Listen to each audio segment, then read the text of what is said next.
आपको उन defence personnels की बायोग्राफी बताएंगे जिन्होंने डिफेंस की दुनिया में एक मुकाम हासिल किया है और अपनी एक अलग पहचान बनाई है। तो इस बायोग्राफी सीरीज के पहले एपिसोड में हम आपको इंडियन आर्मी के चीफ जनरल बिपिन रावत के बारे में बताने जा रहे हैं, जो इंडियन आर्मी के one of the finest army chiefs में से एक हैं। So without wasting any time, let's begin.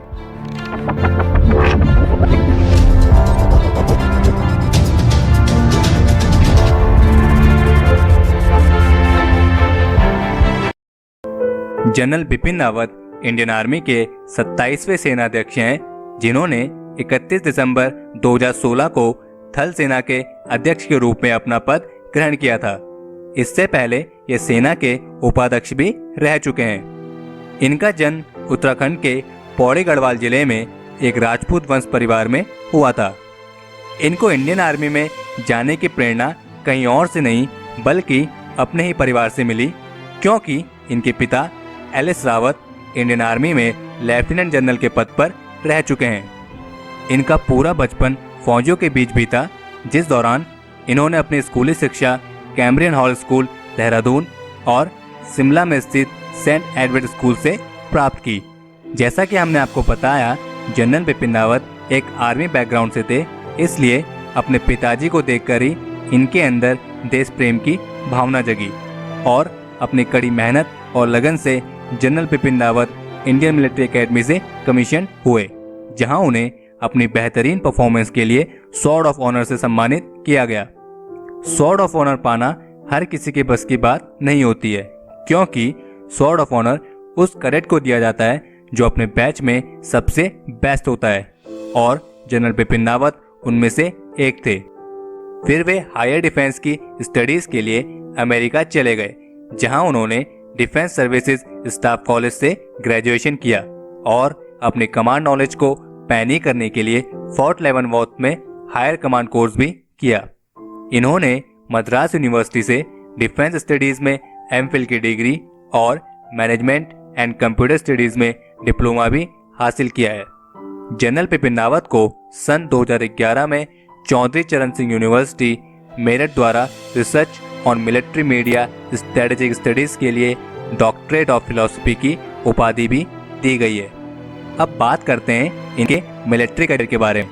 16 दिसंबर 1968 को इन्हें सेना के ऐतिहासिक 11 गोरखा राइफल में शामिल कर लिया गया था। ये वही बटालियन है जिसमें इनके पिता भी रह चुके हैं। इस बटालियन में रहते हुए इन्होंने कई बड़ी लड़ाइयों के साथ काउंटर इंसर्जेंसी ऑपरेशंस में अपनी एक महत्वपूर्ण भूमिका निभाई, जिससे उन्हें युद्ध की डिफेंस और आक्रामक नीतियां बनाने में एक लंबा अनुभव मिला। इंडियन आर्मी में काम करते हुए इन्होंने कई बटालियन के लिए काम किया, जिससे इन्हें अलग अलग जगहों की सुरक्षा और युद्ध नीति का अनुभव मिला। जैसे कि इन्फेंट्री बटालियन में काम करते हुए इन्हें लाइन ऑफ एक्चुअल कंट्रोल का अनुभव मिला, और इसी तरह कश्मीर घाटी में ऑपरेशंस को अंजाम देने वाली 19 इन्फेंट्री डिवीजन के साथ काम करते हुए कश्मीर की सुरक्षा नीति को समझने का मौका मिला।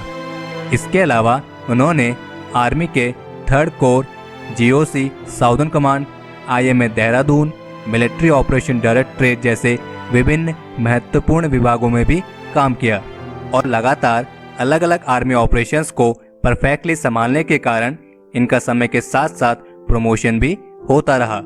इसी दौरान इन्होंने जनरल स्टाफ ऑफिसर ग्रेड 2 के रूप में मिलिट्री ऑपरेशन डायरेक्टरेट में लॉजिस्टिक स्टाफ ऑफिसर के पद पर रैपिड में और डिप्टी मिलिट्री सेक्रेटरी के रूप में मिलिट्री सेक्रेटरी ब्रांच में काम किया। अपनी बेहतरीन लीडरशिप स्किल्स और हाई लेवल वॉर पॉलिसी में परफेक्ट होने के कारण यूएस मिशन के तहत उन्हें पहली बार अपनी इंटरनेशनल मिलिट्री सर्विस देने का मौका मिला, जहां उन्होंने डेमोक्रेटिक रिपब्लिक ऑफ कॉन्गो के ब्रिगेड में काम करते हुए 7000 लोगों की जान को बचाया और शांति स्थापित करने में अपना महत्वपूर्ण योगदान दिया। उन्हें अपनी बेहतरीन युद्ध रणनीति और अदम्य साहस के लिए उत्तम युद्ध सेवा मेडल, अति विशिष्ट सेवा मेडल, युद्ध सेवा मेडल, सेना मेडल और विशिष्ट सेवा मेडल से सम्मानित किया गया है। और 1 जनवरी 2017 को इन्हें आर्मी चीफ दलबीर सिंह की जगह इंडियन आर्मी का नया चीफ चुना गया। तो हमारी इस बायोग्राफी सीरीज के पहले एपिसोड के लिए इतना ही।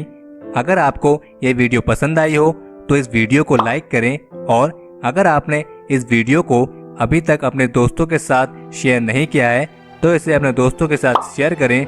और अगर आप इस चैनल पर नए हैं और डिफेंस रिलेटेड और इंटरेस्टिंग टॉपिक्स पर वीडियो देखना चाहते हैं तो इस चैनल को सब्सक्राइब करना ना भूलें, क्योंकि हम आपके लिए ऐसी ही इंटरेस्टिंग वीडियोस रोजाना लाते रहेंगे।